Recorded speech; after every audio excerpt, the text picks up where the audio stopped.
Mr. Bennet's property consisted almost entirely in an estate of £2,000 a year, which, unfortunately for his daughters, was entailed, in default of heirs male, on a distant relation.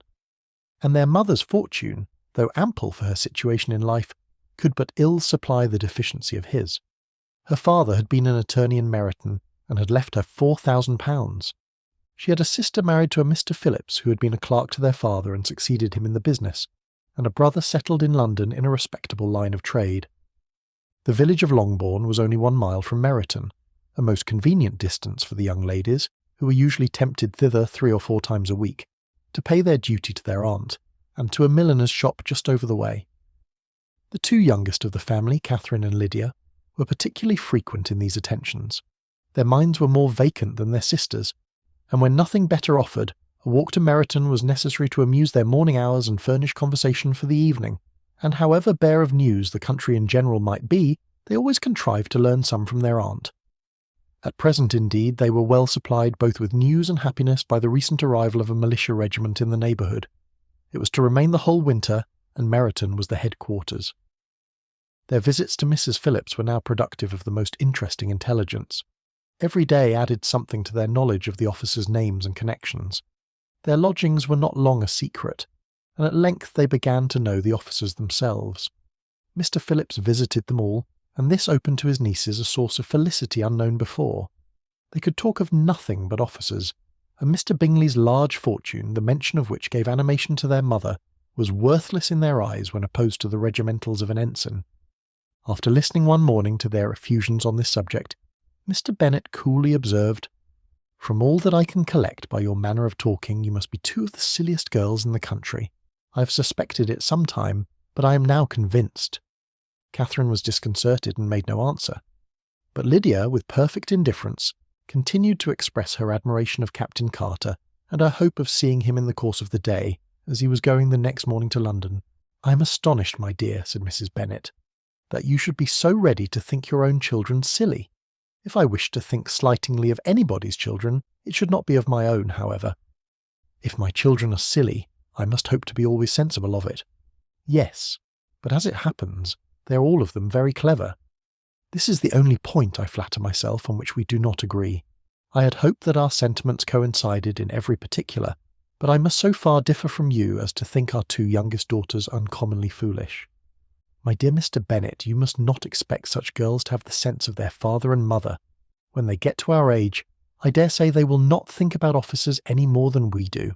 I remember the time when I liked a red coat myself very well, and indeed so I do still at my heart. And if a smart young colonel, with 5,000 or 6,000 a year, should want one of my girls, I shall not say nay to him, and I thought Colonel Forster looked very becoming the other night at Sir William's in his regimentals." "Mamma," cried Lydia, "my aunt says that Colonel Forster and Captain Carter do not go so often to Miss Watson's as they did when they first came. She sees them now very often standing in Clark's library." Mrs. Bennet was prevented replying by the entrance of the footman with a note for Miss Bennet. It came from Netherfield, and the servant waited for an answer. Mrs. Bennet's eyes sparkled with pleasure, and she was eagerly calling out while her daughter read, "Well, Jane, who is it from? What is it about? What does he say? Well, Jane, make haste and tell us. Make haste, my love." "It is from Miss Bingley," said Jane, and then read it aloud. "My dear friend, if you are not so compassionate as to dine today with Louisa and me, we shall be in danger of hating each other for the rest of our lives. For a whole day's tête-à-tête between 2 women can never end without a quarrel. Come as soon as you can on the receipt of this. My brother and the gentleman are to dine with the officers. Yours ever, Caroline Bingley." "With the officers?" cried Lydia. "I wonder my aunt did not tell us of that." "Dining out," said Mrs. Bennet. "That is very unlucky." "Can I have the carriage?" said Jane. "No, my dear, you had better go on horseback because it seems likely to rain, and then you must stay all night." "That would be a good scheme," said Elizabeth, "if you were sure that they would not offer to send her home." "Oh, but the gentlemen will have Mr. Bingley's chaise to go to Meryton, and the Hursts have no horses to theirs. I'd much rather go in the coach." "But, my dear, your father cannot spare the horses, I am sure. They are wanted in the farm, Mr. Bennet, are not they?" "They are wanted in the farm much oftener than I can get them." "But if you have got them today," said Elizabeth, "my mother's purpose will be answered." She did at last extort from her father an acknowledgment that the horses were engaged. Jane was therefore obliged to go on horseback, and her mother attended her to the door with many cheerful prognostics of a bad day. Her hopes were answered. Jane had not been gone long before it rained hard. Her sisters were uneasy for her, but her mother was delighted. The rain continued the whole evening without intermission. Jane certainly could not come back. "This was a lucky idea of mine, indeed," said Mrs. Bennet more than once, as if the credit of making it rain were all her own. Till the next morning, however, she was not aware of all the felicity of her contrivance. Breakfast was scarcely over when a servant from Netherfield brought the following note for Elizabeth. My dearest Lizzie, I find myself very unwell this morning, which I suppose is to be imputed to my getting wet through yesterday. My kind friends will not hear of my returning home till I am better. They insist also on my seeing Mr. Jones. Therefore do not be alarmed if you should hear of his having been to me.